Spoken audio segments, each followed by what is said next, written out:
What's going on, gardeners? Millions of growers across the world are making a catastrophic pruning mistake, resulting in poor harvests and unhealthy trees, and they don't even know they are doing it. And on today's video, I'm going to expose those mistakes and teach you how to fix them so you have the healthiest, most productive fruit trees possible that take up the least amount of space. If you're new to the channel, please subscribe, hit the bell for notifications, and check out my Amazon store and Spreadshop links in the video description for everything I use in my garden and awesome custom apparel and gear. And that mistake is growers are under pruning their fruit trees, or even worse, not pruning them at all. And that causes three big problems, each one more catastrophic than the next. And I'm going to address them one by one. Please excuse my voice during this video. I'm actually really quite sick right now, but this is such important and timely information that I'm going to push through it, so please bear with me. Problem number one, when you under prune or don't prune your fruit trees, is you are going to get the largest fruit tree possible, and in many cases this is going to have really negative consequences. If you plant a seed from a fruit like an apple, an orange, a lemon, a pear, a cherry, and it germinates and it grows into a full-size tree, chances are that tree is going to be 20 to 30 feet tall. Similarly, if you get yourself a grafted fruit tree and it is grafted onto a full-size rootstock, that tree is also going to be about 20 to 30 feet tall. Now, if you have lots of acreage or you run an orchard, that's a good thing. You want to have large, extremely productive trees. But for backyard cultures, that can be a major problem, because if you have a 20 or 30 foot tree growing in your backyard, well, given the average size of a lot these days, you're only going to be able to fit 2 or so fruit trees in your entire yard. I tell people all the time to plant as many fruit trees in their backyards as possible, and the number one excuse I get from people is that I just don't have the room to do it. Well, when you prune your trees every single year and you're aggressive about it, you will be shocked at the number of fruit trees you can fit in a modest backyard. I only have an 8,000 square foot backyard, and I have over 50 fruit trees in ground, and it is still overwhelmingly wide open. I mean, this Lila avocado every year grows up to over my rain gutter, and I just prune it back. Same thing with this Meyer lemon. It grows up to the top of my rain gutter and I prune it back. I keep them small. And most people think that because fruit trees get so large when they are not pruned, or when they see orchards, they think they have to space them 10, 15, 20 feet apart, but that's nonsense. That's only for orchard culture when you need to get equipment back there. When you're growing in a backyard, you can plant them really close together if you prune them. Just look at all of the fruit trees I'm growing in this simple 40-foot fence line. I have an apple tree, another apple tree, 3 apple trees. These are all spaced 7 feet apart. Then next to the apple trees, I have this beautiful peach tree, which is in full bloom. Then next to that, I have an Asian pear tree.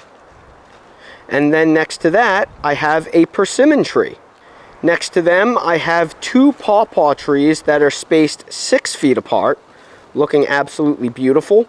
Then I have a dwarf peach tree next to this. This is a bonanza peach. And then I have citrus plants that are only spaced 5 feet apart. These are all grafted onto dwarfing rootstock. So using dwarfing rootstock, I can get 6 citrus trees in this little corner. And then back here in this raised bed, I have a semi-dwarfing avocado that I just planted a year and a half ago. I'm just as aggressive with my fig trees. Fig trees have a reputation for being big and invasive, but they're not when you prune them annually. Yesterday, this fig tree was towering 12 feet tall, but I just pruned it down, and look how small and manageable it is. And all of these fig trees right here that I just pruned are spaced 6 feet apart. And when you prune them annually, that is more than enough to give the fig trees plenty of room to grow and be exceptionally productive, and they just look so good. So don't think you can't fit fruit trees in your backyard just because you don't have a lot of space. Plant them tightly and just prune them every single year and keep them to the size you desire. The second problem is productivity. You see, a lot of gardeners are afraid to prune their trees because they think it hurts the trees. They liken it to amputation. If you were to cut off my arm, I'm armless for the rest of my life. Well, fruit trees, or any tree, is not like that. When you prune them, it's more like giving them a haircut than amputation. And what happens when you prune a fruit tree is they actually put on more fruiting wood. You see, remember when I said that fruit trees can be 20 to 30 feet tall if you don't prune them? Well, in terms of a forest canopy, that's actually pretty small. Your canopy trees are often 50 to 80 feet tall. So fruit trees, they only grow to be 20 to 30 feet tall, so a lot of times they're shaded underneath that forest canopy. So genetically, they like to grow up and put as much vigor and energy into the growth process as possible to try and find light through that canopy. So if you don't prune your fruit trees, a lot of times you'll get a tree that only fruits minimally, because fruit trees, they need to reproduce and perpetuate the species, but if they only produce a small crop, that's enough seed for them to check that box. And when you actually prune a fruit tree back, it actually tricks the tree into putting on more fruiting wood, because most fruit trees either fruit on the new wood of the season or they fruit on the wood produced the previous season. So the more you prune your tree, the more young growth you're going to get, which is more likely to fruit. Let me show you what I'm talking about. This Meyer lemon tree right here was towering over my house last year, but I cut it back because I wanted as much new growth for the season as possible. You see, this is old wood right here that is probably 4 or 5 years old, and as you can see, there is no fruit or flowering on that wood. But if you look at all of this new green growth, that is where all of the flowers are forming. Look, this is a brand new branch, and it is absolutely overwhelmed with flowers. You see, we call this tipping, where we cut as many of the branches as possible to force new growth, because that is the fruitful growth. And that is how you have absolutely insane amounts of flowering like you see on this beautiful Meyer lemon. Look at that, there's actually a baby lemon right there. We are going to have one heck of a lemon season. Fig trees put on their main crop figs in the new wood of the season. So this is going to grow new wood in April and May, and that wood grown in April and May is going to get the figs placed on them at the nodes in June, July, and August. So the more I cut this tree back, the more it's going to explode with new growth and vigor, and the more figs I'm going to get. The less I prune this tree, the less figs I would actually get. The reason why this peach tree right here is having such a freakish bloom is because I prune it aggressively. Peaches make their flowers on the previous year's wood, and because I prune this, it is always putting on new growth at all times, and then you preserve the previous year's wood in the pruning, and then it flowers the following spring.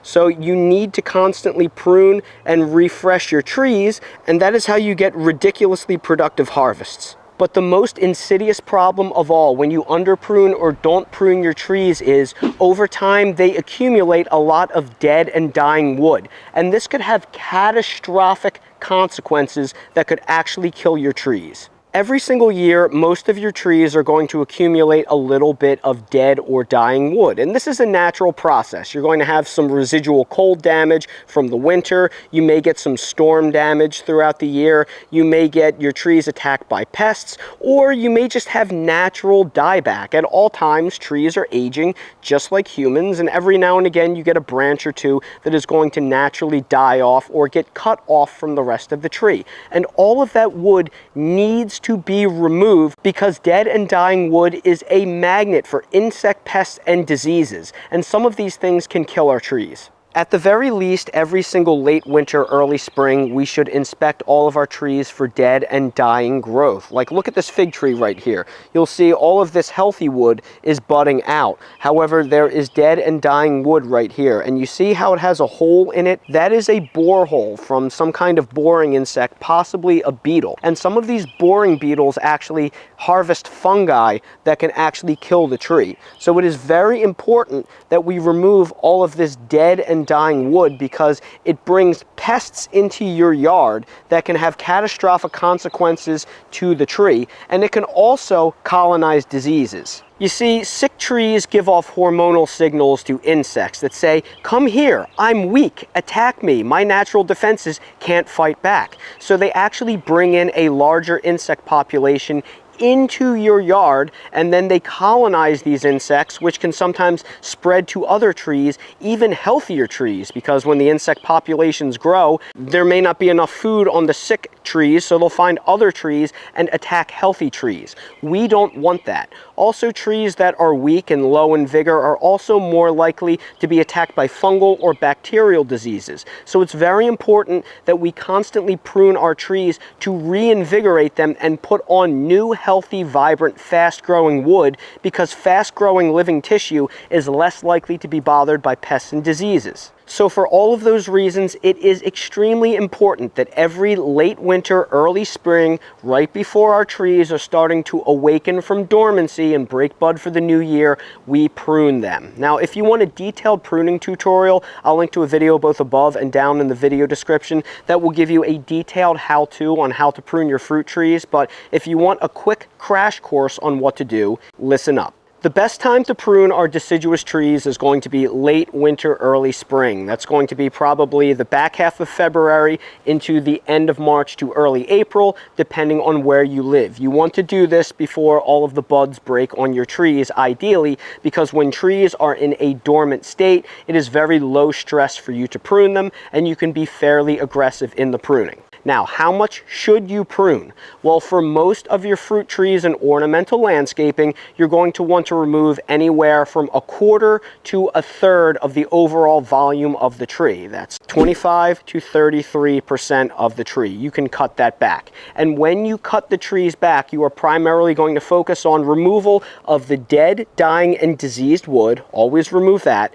Remove any kind of growth that is growing inward into the center of the tree or crossing each other and conflicting. We don't want any crossing branches, and we want all of the branches to face outward, not inward, because we want to keep the centers of our trees open for better air circulation and light penetration, because light penetration into the canopy is critical for most of our fruit trees to have a big harvest. If you have a lot of inward crossing growth, it's going to shade out the canopy and you're not going to get a good bloom on your trees. Now, there are some exceptions to that rule, and one of the exceptions is figs. Because fig trees have such insane vigor and they can grow from total dieback to the roots to 10 feet tall in a single 5 to 6 month growing season, you can be pretty heavy-handed with your figs. I like to prune my figs back about 60 to 70%. Literally, I cut them back to the stable center cordons, and then I let them regrow, and they put on tremendous amounts of new growth because they fruit on the New Year's wood. But they're more of an exception than the rule.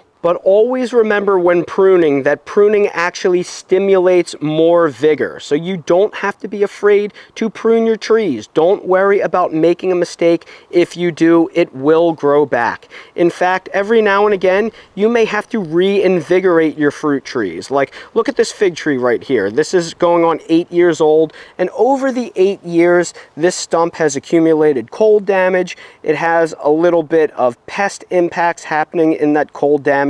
So eventually the day is going to come where I may have to cut the fruit tree all the way down to this stump and reinvigorate it if this wood continues to get damaged. Right now I'm still getting really good vigor out of these trees, so I'm not going to remove these beautiful cordons, but eventually the day may come where this has to happen. But be aware that reinvigoration pruning like that is a really advanced technique, so that's not something I recommend anybody just stumble into. And if you ever have to do that on a grafted fruit tree, remember you always have to cut well above the graft. If you cut below the graft line, you'll get a rootstock tree, which probably won't be edible. So only do a reinvigoration pruning if you absolutely know how to do it and you're sure that you have to do it. I'm simply illustrating how vigorous fruit trees are, and if you're scared to cut into the trees because you think it hurts them, you're dead wrong. It actually reinvigorates them. It puts on new budwood.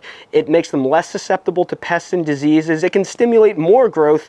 Everything about pruning is good for your trees. So please don't be afraid. And if you make a mistake, remember, it will grow back. Oh, and by the way, me and my buddy Phil just pruned all of my in-ground fig trees yesterday. We scalped them all and we actually saved all of the cuttings. Many of you have asked me, am I going to offer fig cuttings? And the answer is yes this year. It's a little bit late, but late is better than never because now is actually the best time to prune your figs and we had a really rough winter. So stay tuned for the announcement. I'm going to drop a video later in the week that will be a full pruning guide on figs, and I'll tell you how to get the cuttings in the video. So if you're one of those gardeners that is afraid to prune because you think you're harming your trees, don't. There are far more problems that will happen from not pruning than if you prune. If you prune and you do it the right way, which you will learn over time, you will get a more productive tree and a smaller footprint that will be more resistant to pest problems and diseases. And you can have beautiful results just like this. So everybody, I sure hope you found this video helpful, valuable, timely, and entertaining. If you did, please make sure to hit the like button, subscribe to the channel, and please ring the notification bell so you're notified when I release more videos like these.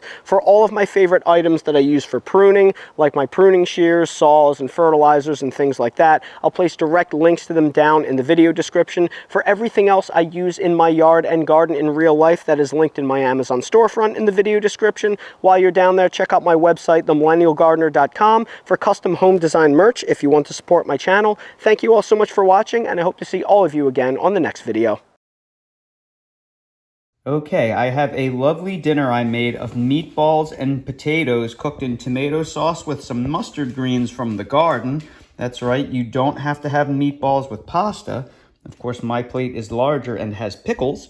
And I made a special meatball for Dale out of the 92% grass-fed ground beef that I bought with no spices or anything like that in it. And a little potato and a little bit of ricotta cheese. So come on, buddy, let's go on your bed. This is a special treat for Dale. All right, buddy. I want you to let me know how you like that. Wow. A special dinner for a special boy. Well, this is a treat. Dale already had his dinner.